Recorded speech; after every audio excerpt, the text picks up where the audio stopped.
The Thalori collective had always believed they lived in the safest corner of the galaxy. Their worlds were quiet, full of soft winds, glowing forests, and peaceful oceans where nothing dangerous ever lived. For thousands of years, their people focused on learning, art, and science. They were brilliant thinkers, kind-hearted, and gentle in every way. But they were also a species that had forgotten how to fight. They had no great armies, no warriors, and no real weapons, because they never needed them. Their biggest fear before all of this was perhaps a crop failure or a small meteor shower. For them, the universe felt calm, predictable, safe. That peaceful feeling shattered the day the Devourer swarm appeared at the edges of their space. The swarm was not like any enemy the Thalori had studied in their long history. It did not negotiate. It did not communicate. It did not even acknowledge that other species had the right to exist. It was a wall of living ships, dark, twisted, and hungry. Every planet the swarm touched was stripped of life. Every moon became empty rock. Entire civilizations vanished in hours, not days. The first Thalori ships sent to investigate never returned. When their scientists finally understood what was happening, panic spread. The swarm was heading toward the heart of Thalori space. It had already consumed 3 outer colonies, and its speed was increasing. Their council gathered in the Hall of Lights, a shimmering chamber built for calm discussions, not life or death decisions. The glowing walls that usually soothed them now felt cold and frightening. The Thalori knew they could not stop the swarm. Their ships were built for exploration, not combat. Their defense systems were meant for redirecting meteors, not surviving an enemy that ate planets. They had no time to build anything stronger. No allies nearby were willing to help. Messages were sent to dozens of civilizations, but most replied with sorrow, saying the swarm was too dangerous to fight. Some did not reply at all.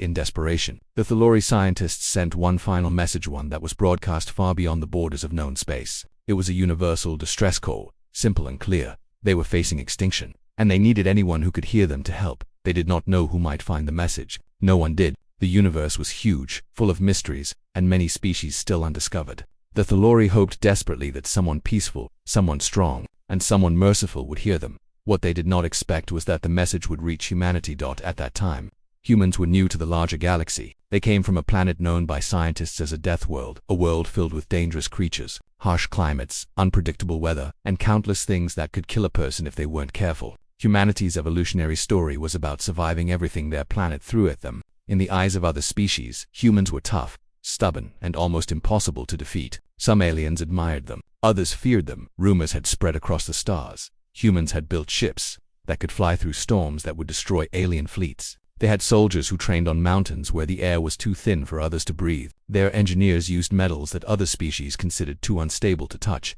Their scientists created machines that pushed the limits of what was safe. To the peaceful Thalori, humans were more myth than reality, like storm spirits with steel wings. And yet, when the Thalori distress call reached human space, it was treated with absolute seriousness. Humanity had a rule, one they had created after surviving centuries of hardship on their dangerous home planet. The rule was simple.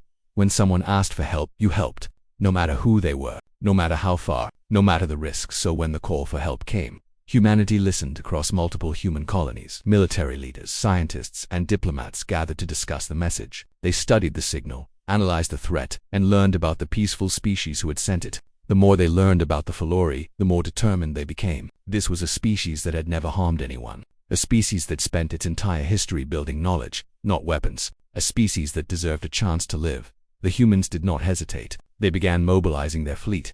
Unlike the elegant, shining ships of other species, human ships looked heavy and intimidating. They were armored, reinforced, and built to take punishment. They carried weapons that other empires thought were too dangerous to use. They had engines that roared like beasts. Their hulls were covered in thick plating, sharp edges, and energy shields that crackled like storms. Some people from other worlds called them death machines. Humans simply called them protection. Within days, humanity assembled one of the largest fleets they had ever launched. Warships, carriers, medical vessels, tactical cruisers, support frigates, and engineering ships lined up in formation. Their combined engine glow lit up the darkness like a rising sun. The mission was clear: save the Thalori. But the Thalori did not know any of this. On their homeworld, fear continued to spread. The swarm was getting closer. Their last colony had fallen. Evacuation plans were drafted, but everyone knew they would fail. There were too many people and not enough ships. Families gathered, crying softly, wondering if this was their final night. Teachers closed schools. Artists painted what they believed would be their last works. Old friends hugged each other,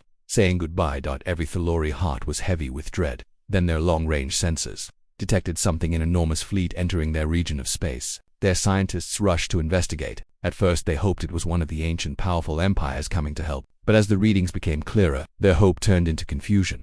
These ships were powerful, yes, but they did not match the peaceful design of the great empires. They had sharp lines, strong energy signatures, and strange hull materials. They moved with precision and confidence, like predators arriving on the hunt. The Thalori Council watched in trembling silence. The sensors confirmed that the identity of the fleet.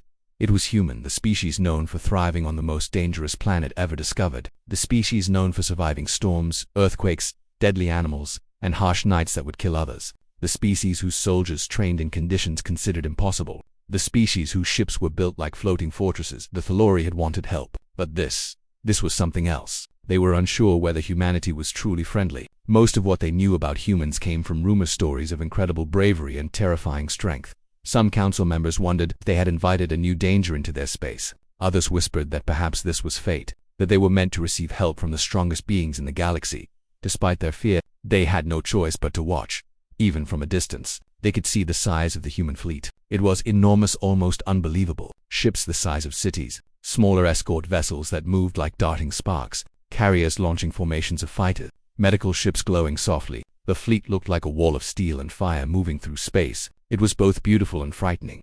The Thalori people gathered near screens, windows, and observation decks, staring in awe. For a moment, the fear of the swarm faded, replaced by confusion and curiosity. No one knew what the humans intended to do. No one knew if they were safe. Then a small message blinked onto their communication screen. It was simple, written in clean, direct human language. Distress signal received. We are responding. The words were calm, steady, powerful. But they raised even more questions. Responding how? What did humans plan? Could they really fight the swarm? Could they win? Or was this simply another doomed attempt to slow down an unstoppable threat? The Thalori scientists studied the human fleet again, trying to understand it. And as they watched the heavy armor, the glowing weapons, and the determined formation, they realized something important. Humans had come prepared for war, but they had not come as conquerors. They had come as protectors. And as the swarm closed in, as darkness approached their homeworld, the Thalori could only hope that this strange Deathworlder species, these tough, unpredictable beings from a hostile planet, were exactly what the universe had sent to save them. The fear inside the Thalori worlds grew stronger with every passing hour. Their scientists kept watching the swarm's movement, and the numbers on their screens became more terrifying each time they updated. The Devourer swarm was no longer far away, it was close. So close that even the calmest Thalori could feel their hearts shaking. Every system the swarm passed through went silent. Every ship that tried to escape was caught and torn apart. The Thalori could hear the recordings of destroyed colonies, and each recording was shorter than the last. It meant the swarm was becoming faster and hungrier.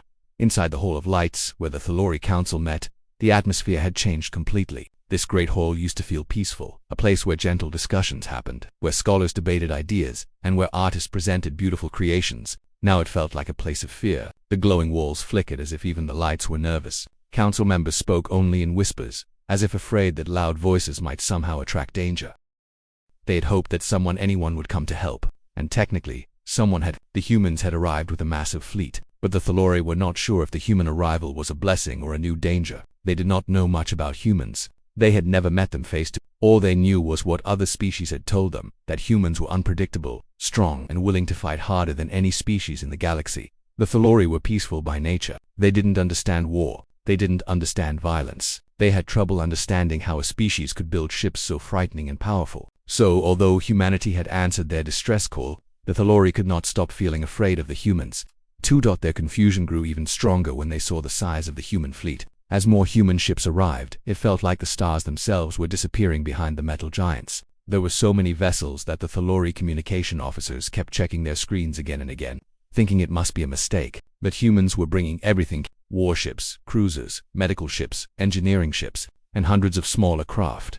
Some Thalori council members wondered if the humans were planning something bigger than rescue. Maybe they wanted to take over Thalori space. Maybe they were using the swarm as an excuse to gain territory. Maybe they were preparing to fight each other after the swarm was destroyed. The Thalori had never dealt with such a powerful species before. Their minds were full of doubts.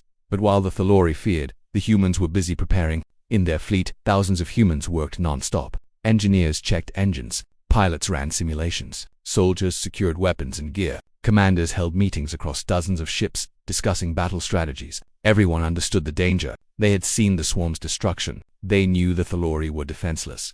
And they knew that if the swarm was allowed to keep spreading, it could someday reach human space too. Humans had a saying: if you want peace, prepare for war. and they were preparing for the greatest war they had ever fought.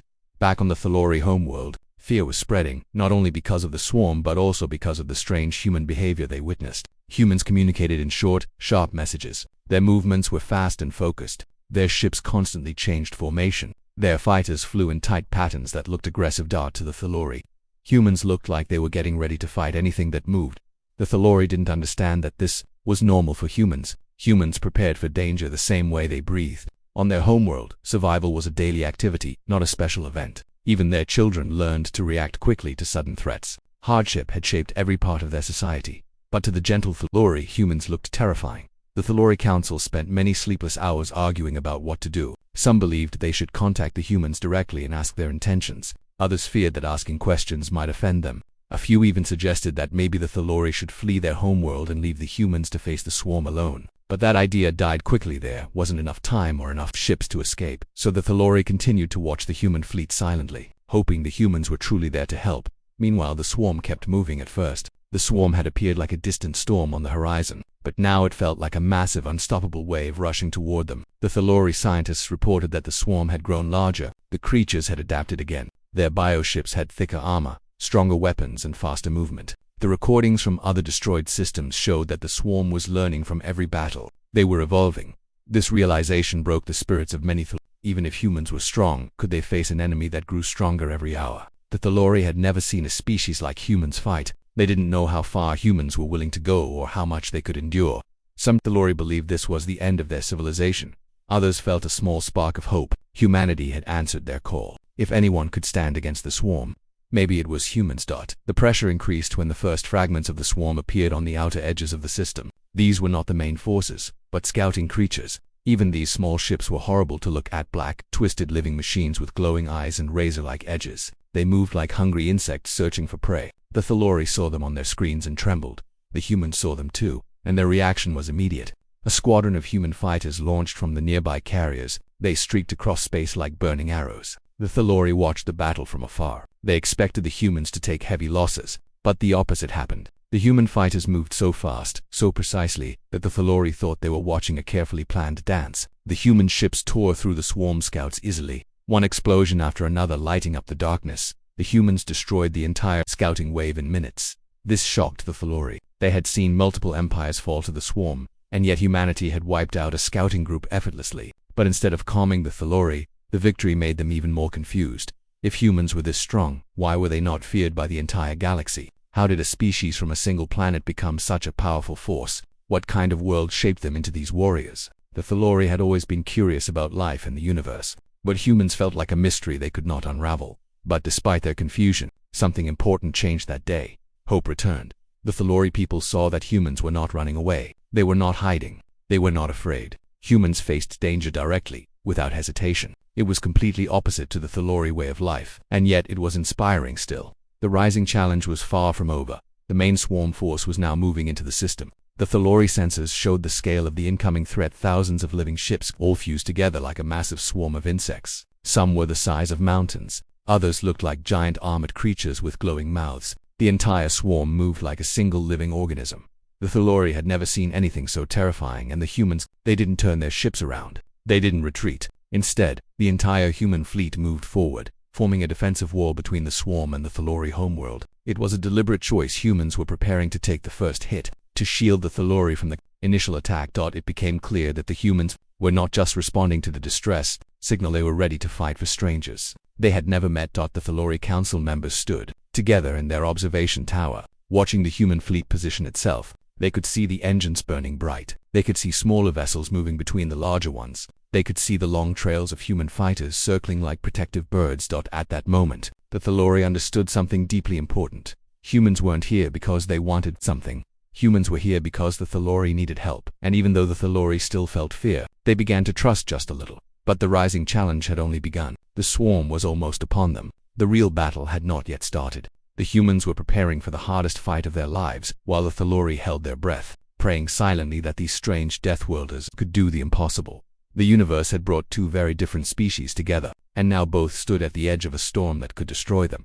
The Thalori could only watch as the darkness approached, and hope humanity was strong enough to stand against it. The moment the swarm fully entered the Thalori system, The sense of fear across the Thalori worlds became almost physical. It felt like a heavy weight pressing down on every heart. The sky above their planet looked the same as always, calm, blue, peaceful, but every screen, every sensor, every scientist's trembling voice told the same truth. The greatest danger the galaxy had ever known had arrived. The Devourer swarm was now close enough to be seen by long-range telescopes. Even from that distance, the creatures looked horrifying. Their ships were not metal like the humans, but living things, flesh and bone twisted into monstrous shapes. Some looked like giant insects, their wings glowing with strange green energy. Others looked like floating nightmares, with too many eyes and too many teeth. The Thalori were a gentle species. They liked beauty, harmony, soft colors. To them, the swarm was like a universe-sized nightmare crawling toward them. The humans, however, reacted very differently.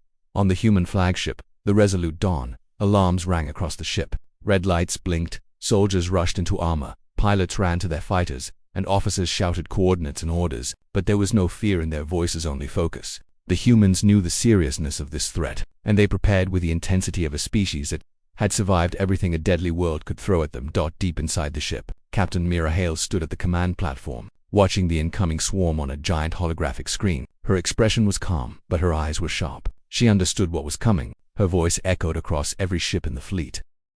All units, defensive line formation. We hold the line, no matter what comes.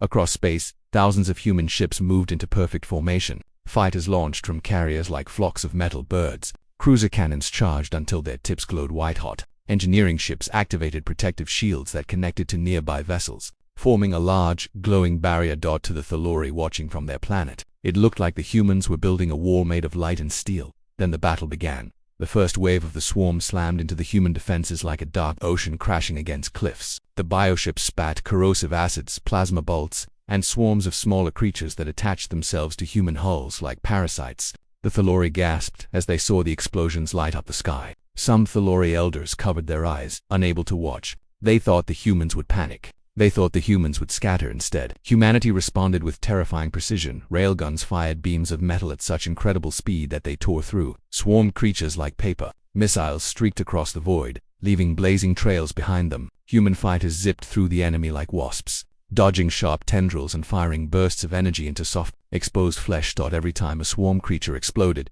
the debris dissolved into dark dust, drifting through space like black snow. The Thalori had never seen anything like it. They were used to peaceful technology, quiet machines, gentle inventions. Watching humans fight was like seeing storms given shape. The Thalori could barely breathe as they watched the battle unfold. But even though the humans were strong, the swarm was endless. For every bioship destroyed, two more seemed to appear. They moved with an unnatural coordination, like a single giant organism made of thousands of bodies. Some of the larger creatures spat clouds of smaller living missiles that tore into human shields.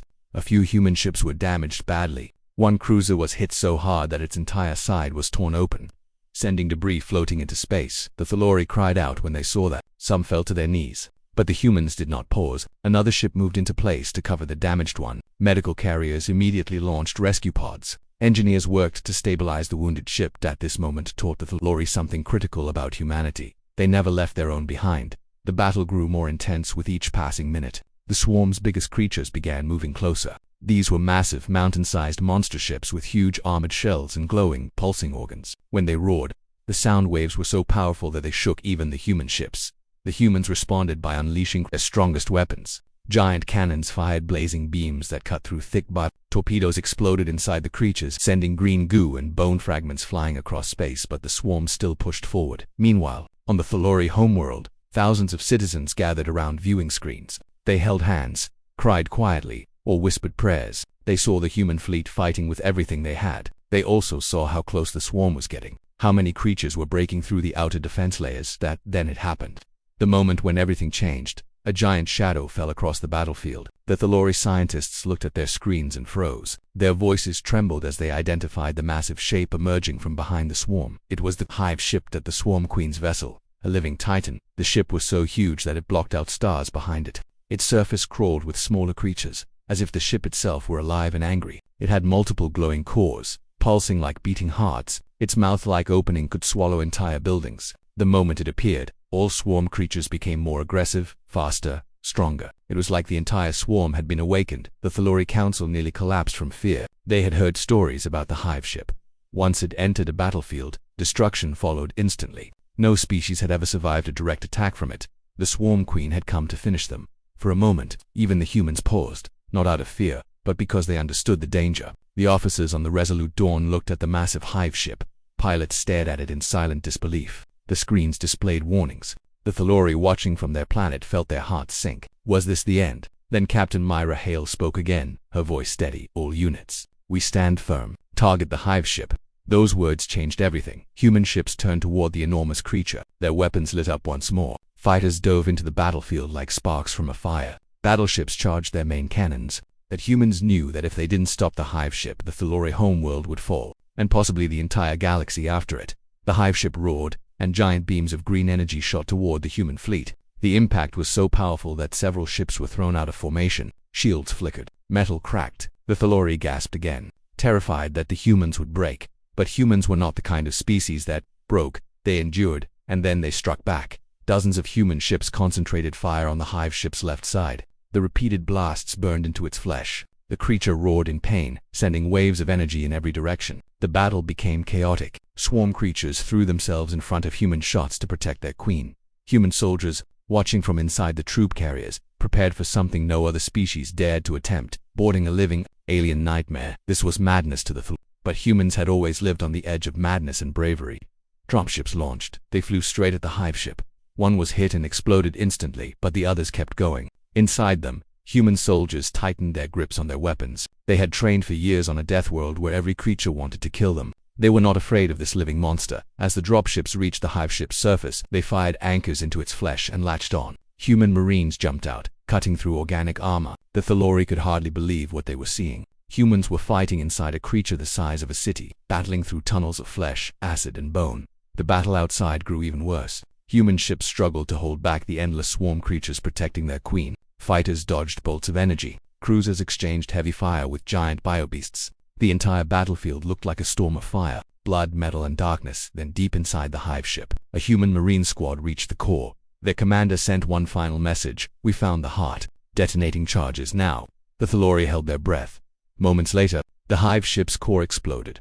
A blinding burst of light filled the battlefield. A massive shockwave pushed back every ship, human and swarm alike. The hive ship split open from the inside. Its glowing organs burst. Its huge body cracked apart. The swarm creatures screamed as the psychic link with their queen broke, and then, silenced, the swarm stopped moving. The battle was not just turning, it was ending. The Thalori watching from their world collapsed in relief. Tears filled their eyes. Their knees shook. Their voices trembled. The humans had done the impossible.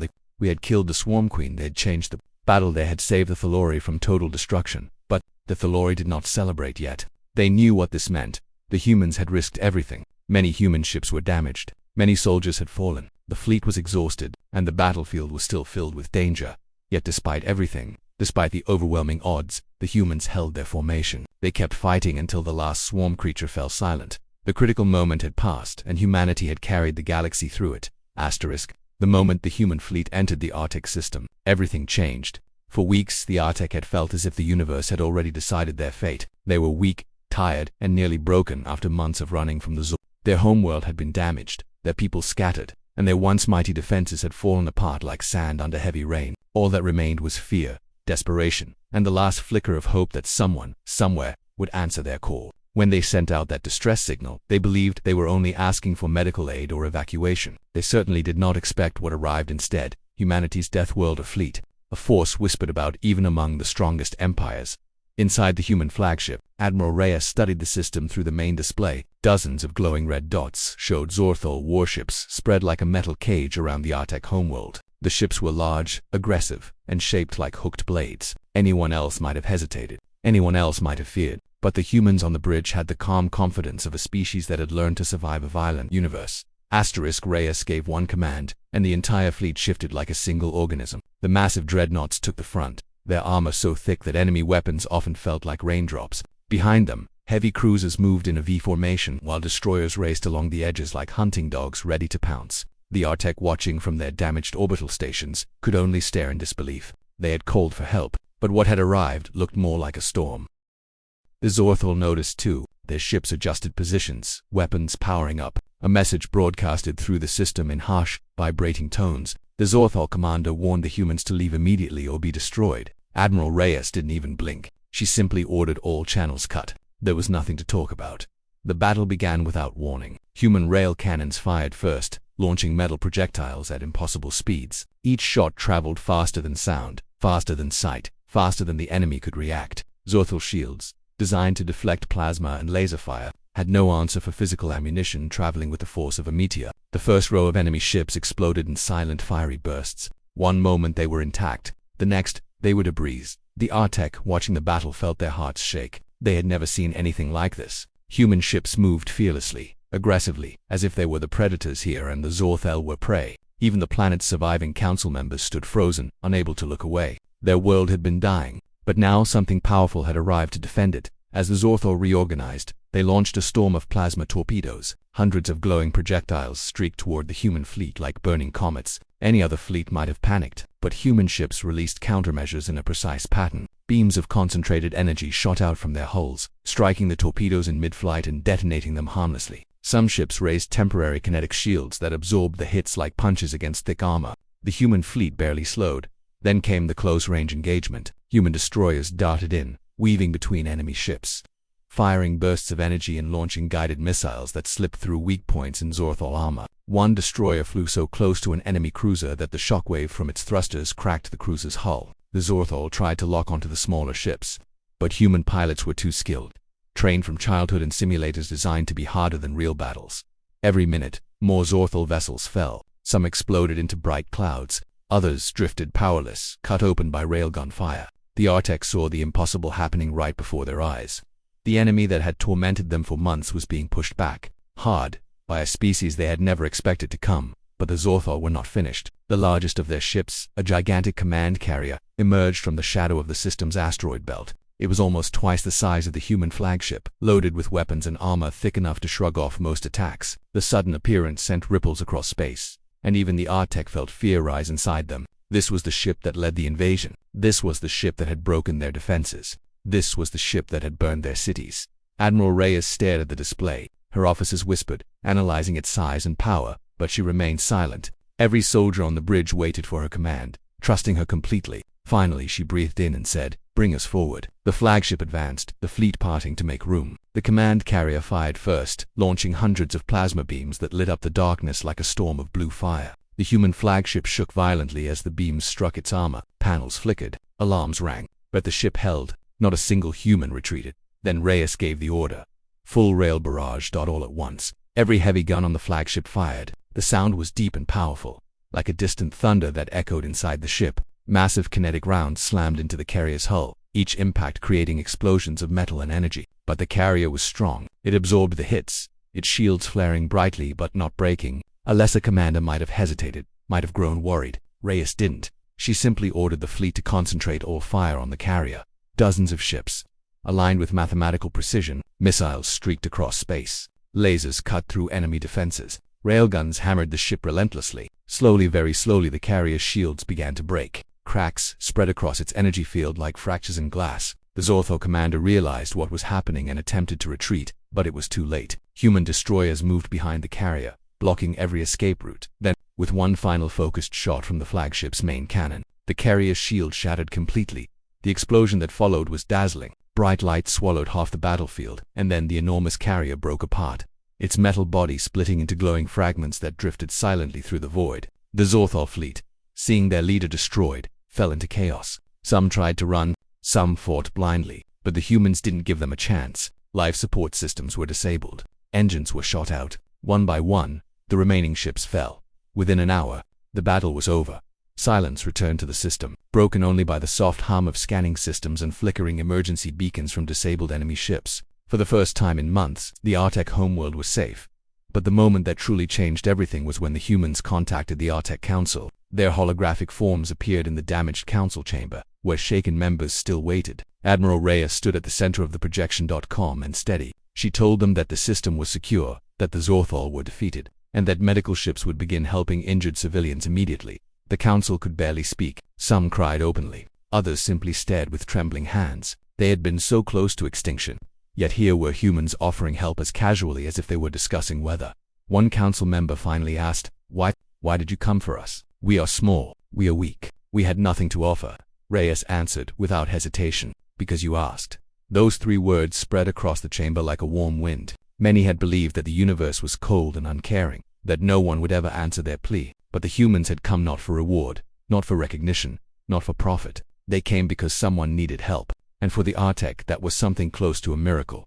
Human engineers soon descended to the surface, helping stabilize power grids, repairing hospitals, and creating safe zones for survivors. Human medics worked tirelessly, treating thousands of Artek civilians. Even the toughest soldiers showed kindness, carrying wounded elders in their arms, comforting frightened children, and standing guard over ruined neighborhoods until they were safe again. Everywhere they went, Artek citizens watched them in awe. These were the Deathworlders, the feared warriors from a dangerous planet. Yet here they were gentle, compassionate, and determined to help. But even while humans helped rebuild the world, they knew one truth: the Zorthol might return, and when they did, humanity would be ready.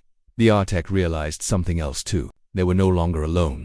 The universe had dark corners, cruel enemies, and endless dangers. But now, standing beside them was a species strong enough to fight monsters, and kind enough to protect strangers. In those days, after the battle, hope returned to the Artek homeworld. People came out of hiding, children played again, fires burned in the night sky where enemy debris entered the atmosphere. But now the people watched with pride instead of fear. They knew those burning streaks were the remains of the fleet that had hunted them, and that the humans who saved them were still watching over their world. What happened in that battle would be remembered for generations. It was the day the Artek were rescued, the day humanity arrived like a storm, the day a dying world found new strength, and the day the universe learned that Deathworlders were not monsters, they were protectors. In the weeks after the great battle, the Artek homeworld slowly began to breathe again. The skies, once filled with smoke and fear, now carried the soft glow of human rescue ships. The sound of explosions had been replaced by the hum of rebuilding machines and the quiet chatter of hopeful voices. The people were still shaken, still recovering, but they were alive, something they had not expected just a short time earlier. Every sunrise felt like a gift. Every peaceful night felt like a miracle. Across the planet, humans and Artek worked side by side. Some repaired the massive energy stations that powered the cities. Others cleared fallen buildings, searching for survivors trapped beneath the rubble. Human doctors set up temporary clinics everywhere, from small villages to large city centers, treating wounds, curing infections, and even rebuilding damaged organs with advanced medical tools the Artek had never seen before. To the Artek, it felt like watching legends walk through their streets. Everyone had heard frightening stories about humans, how they were dangerous, unpredictable, too strong for their own good, but what they saw now was completely different. These humans were tough, yes, but also patient, gentle, and willing to work non-stop for people they had never met before. One elderly Artek, whose home had been destroyed in the Zorthol attacks, sat on a broken stone watching human soldiers rebuild his wall. He had lived through 2 invasions, lost family, and survived things no one should survive. He had thought his life was over, but when a human soldier handed him a warm meal and gave him a smile, he felt something he had not felt in years: comfort. "You fight like fire," he told the soldier, "but you heal like light." The soldier didn't know what to say. He simply bowed his head and kept working. Children followed the humans everywhere. Their eyes sparkled whenever a human opened a ration pack, unfolded a portable shelter, or activated a drone to scan damaged structures. To a child who had spent months hiding underground or running through ruined streets, these things seemed magical. One little Artek girl held the hand of a human medic and refused to let go, saying she wanted to become a healer as strong as the humans. The medic laughed, lifted her gently, and told her that she already had the heart of one.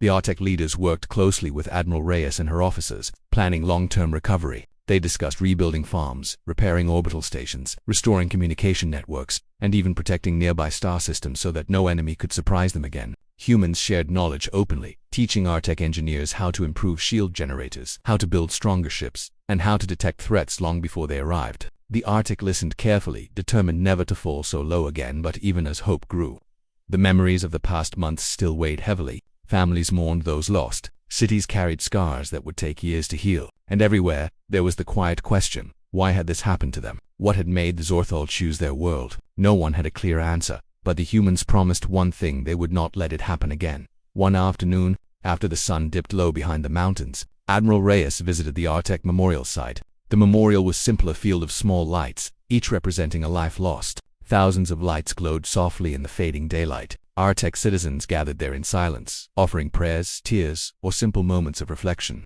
Reyes stood at the edge, watching, feeling the weight of their pain. She had seen many battlefields across the galaxy, but something about this world touched her differently. Maybe it was the strength of the people who had kept fighting even when they had no weapons left, or maybe it was the way they welcomed the humans not with fear, but with trust and gratitude. An Artek council member approached her quietly. "Our people wish to thank you," he said. You did more than save us. You changed us. Reyes shook her head gently. You saved yourselves, she replied. We only cleared the path. But the council member insisted, saying that the Artek would carry this moment through generations. Their children would grow up knowing that humanity answered when no one else did. Some human soldiers were preparing to leave, but the Artek begged them to stay a little longer. They had grown comfortable with the sight of human armor shining in the sunlight, with the sound of human laughter echoing in their streets. And deep inside, they were afraid of the silence that would come after the humans left. Reyes understood. She decided to leave a small protective fleet in orbit, just enough to watch, to guard, to reassure everyone that danger would not slip back unnoticed. The day the main human fleet prepared to return home, the entire planet seemed to gather in the open fields and city squares. Artek families held hands, waving banners painted with symbols of unity. Children cheered as human shuttles lifted into the sky. The air was filled with music, with words of thanks, with tears and joy and pride woven together.